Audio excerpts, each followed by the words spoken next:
जय माता दी दोस्तों, लाइफ स्टाइल विद गॉड में आपका स्वागत है। दोस्तों, आज हम श्री दुर्गा कवच का हिंदी में पाठ करेंगे। यह कवच ब्रह्मा जी के द्वारा कहा गया है और अत्यंत दुर्लभ एवं गोपनीय है। यह देवताओं के लिए भी अत्यंत दुर्लभ है। इस कवच को धारण करने से व्यक्ति कभी पराजित नहीं होता, उसकी अपमृत्यु नहीं होती, उसे कोई रोग नहीं हो सकता और इस कवच को धारण करने से व्यक्ति पर तंत्र मंत्र का भी कोई असर नहीं होता। इसलिए प्रत्येक व्यक्ति को इस कवच का अवश्य पाठ करना चाहिए। आइए इसका पाठ करना शुरू करते हैं। अथ दिव्यः कवचम्। ओम अस्य श्री चंडी कवचस्य ब्रह्मा ऋषिः अनुष्टुप छन्दः चामुण्डा देवता अंगन्यासोक्त मातरो बीजम् दिग्वन्द देवतास्तत्त्वं श्री जगदम्बा प्रीत्यर्थे सप्तशती पाठांगत्वेन जपे विनियोगः। ओम चंडिका देवी को नमस्कार है। मार्कंडे जी ने कहा, पितामह, जो इस संसार में परम गोपनीय तथा मनुष्यों की सब प्रकार से रक्षा करने वाला है और जो अब तक आपने दूसरे किसी के सामने प्रकट नहीं किया हो, ऐसा कोई साधन मुझे बताइए। ब्रह्मा जी बोले, ब्राह्मण, ऐसा साधन तो एक देवी का कवच ही है, जो गोपनीय से भी परम गोपनीय, पवित्र तथा संपूर्ण प्राणियों का उपकार करने वाला है। महामुनि, उसे श्रवण करो। देवी की 9 मूर्तियां हैं, जिन्हें नव दुर्गा कहते हैं। उनके पृथक पृथक नाम बतलाए जाते हैं।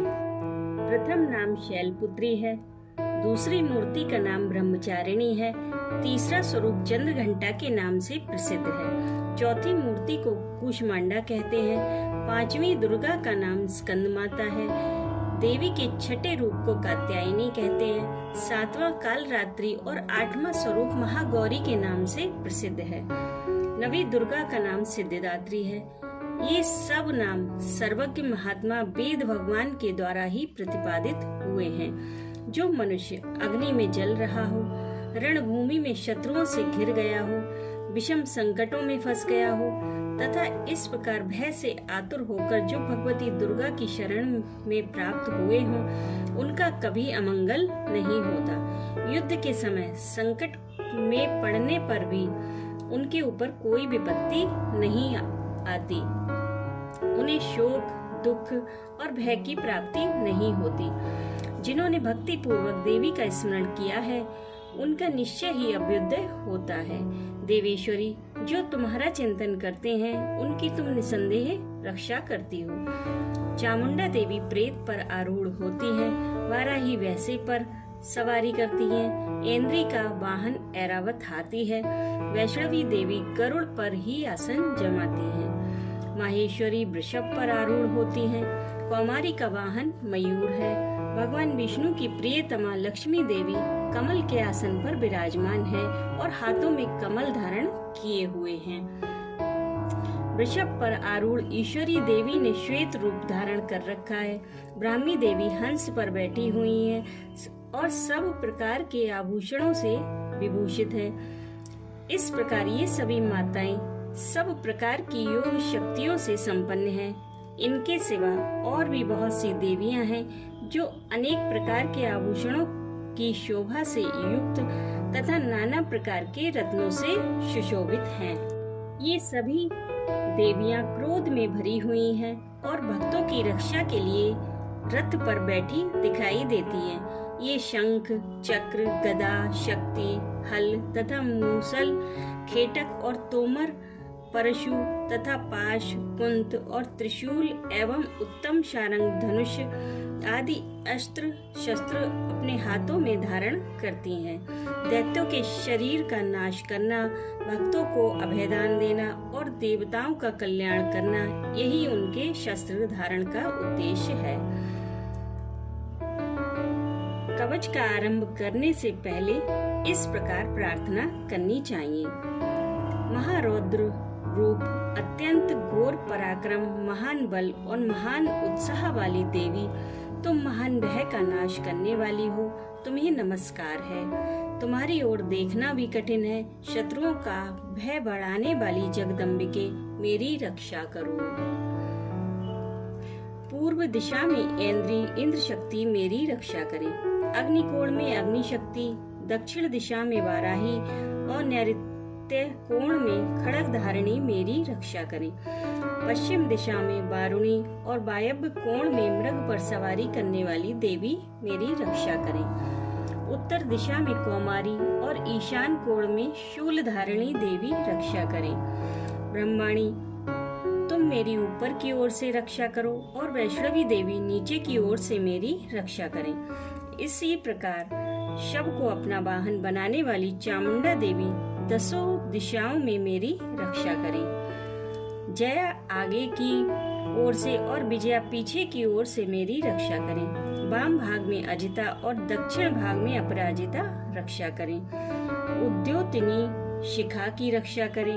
उमा मेरे मस्तक पर विराजमान होकर रक्षा करें। ललाट में मालाधरी रक्षा करें और यशस्विनी देवी मेरी भवों का संरक्षण करें। भवों के मध्य भाग में त्रिनेत्रा और नथनों की यम घंटा देवी रक्षा करें। दोनों नेत्रों के मध्य भाग में शंखनी और कानों में द्वारवासिनी रक्षा करें। कालिका देवी कपोलों की तथा भगवती शांकरी कानों के मूल भाग की रक्षा करें। नासिका में सुगंधा और ऊपर के होठ में चर्चिका देवी रक्षा करें। नीचे के होठ में अमृत कला तथा जिह्वा में सरस्वती देवी मेरी रक्षा करें। कौमारी दांतों की रक्षा करें और चंडिका कंठ प्रदेश की रक्षा करें। चित्रघंटा गले की घाटी की और महामाया तालु में रहकर रक्षा करें। कामाक्षी ठोड़ी की और सर्व मंगला मेरी वाणी की रक्षा करें। भद्रकाली ग्रीवा में और धनुर्धरी पृष्ठवंश मेरुदंड में रहकर रक्षा करें। कंठ के बाहरी भाग में नील ग्रीवा और कंठ की नली में नलकुबरी रक्षा करें। दोनों कंधों में खड़गनी और मेरी दोनों भुजाओं की वज्रधारणी रक्षा करें। दोनों हाथों में दंडनी और उंगलियों में अंबिका रक्षा करें। शूलेश्वरी नखों की रक्षा करें और कुलेश्वरी कुक्षी पेट में रहकर मेरी रक्षा करें। महादेवी दोनों स्तनों की और शोक विनाशिनी देवी मन की रक्षा करें। ललिता देवी हृदय में और शूल धारिणी उदर में रहकर रक्षा करें। नाभि में कामिनी और गुहे भाग की गुहेश्वरी रक्षा करें और पूतना कामिका लिंग की और महिष वाहिनी गुदा की रक्षा करें। भगवती कटी भाग में और बिंध्यवासिनी घुटनों की रक्षा करें। संपूर्ण कामनाओं को देने वाली महाबला देवी दोनों पिंडलियों की रक्षा करें। नरसिंगी दोनों घुट्टियों की और तेजसी देवी दोनों चरणों के पृष्ठभाग की रक्षा करें। श्री देवी पैरों की उंगलियों में और तलवासिनी पैरों के तलुओं में रहकर रक्षा करें। अपनी डाढ़ों के कारण भयंकर दिखाई देने वाली दृष्ट कराली देवी नखों की और ऊर्ध्व केशनी देवी केशों की रक्षा करें। रोमा बलियों के छिद्रों में कौवेरी और त्वचा की वागीश्वरी देवी रक्षा करें। पार्वती देवी रक्त, मज्जा, वसा, मांस, हड्डी और मेदे की रक्षा करें। आंतों की कालरात्रि और पित्त की मुकुटेश्वरी रक्षा करें। मूलाधार आदि कमल कोशों में पद्मावती देवी और कफ में चूड़ामणि देवी स्थित होकर रक्षा करें। नख के तेज की ज्वालामुखी रक्षा करें, जिसका किसी भी अस्त्र से भेदन नहीं हो सकता। वह अवेदा देवी शरीर के समस्त संधियों में रहकर रक्षा करें। ब्रह्माणी, आप मेरे वीर की रक्षा करें। छत्रेश्वरी छाया की तथा धर्मधारिणी देवी मेरे अहंकार, मन और बुद्धि की रक्षा करें। हाथ में वज्र धारण करने वाली वज्रहस्ता देवी मेरे प्राण, अपान, व्यान, उदान और समान वायु की रक्षा करें। कल्याण से शोभित होने वाली भगवती कल्याण शोभना मेरे प्राण की रक्षा करें। रस, रूप, गंध, शब्द और स्पर्श इन विषयों का अनुभव करते समय योगिनी देवी मेरी रक्षा करें तथा सत्व गुण, रजोगुण और तमोगुण की रक्षा सदा नारायणी देवी करें। वाराही आयु की रक्षा करें, वैष्णवी धर्म की रक्षा करें तथा चक्रिणी चक्र धारण करने वाली देवी यश, कीर्ति, लक्ष्मी, धन तथा विद्या की रक्षा करें। इंद्राणी मेरे गोत्र की रक्षा करें। चंडिके तुम मेरे पशुओं की रक्षा करो। महालक्ष्मी पुत्रों की रक्षा करें और भैरवी मेरी पत्नी की रक्षा करें। मेरे पथ की सुपथा और मार्ग में क्षेम करी देवी रक्षा करें। राजा के दरबार में महालक्ष्मी रक्षा करें और सब ओर व्याप्त रहने वाली विजया देवी संपूर्ण भयों से मेरी रक्षा करें। देवी, जो स्थान कवच में नहीं कहा गया है अतएव रक्षा से रहित है, वह सब तुम्हारे द्वारा सुरक्षित हो, क्योंकि तुम विजयशालिनी और पापनाशिनी हो। यदि अपने शरीर का भला चाहे तो मनुष्य बिना कवच के कहीं भी एक पग भी ना जाए। कवच का पाठ करके ही यात्रा करे। कवच के द्वारा सब ओर से सुरक्षित मनुष्य जहाँ जहाँ भी जाता है वहाँ वहाँ उसे धन लाभ होता है तथा संपूर्ण कामनाओं की सिद्धि करने वाली विजय की प्राप्ति होती है। वह जिस जिस अभीष्ट वस्तु का चिंतन करता है उसको निश्चय ही प्राप्त कर लेता है। वह पुरुष इस पृथ्वी पर तुलना रहित महान ऐश्वर्य का भागी होता है।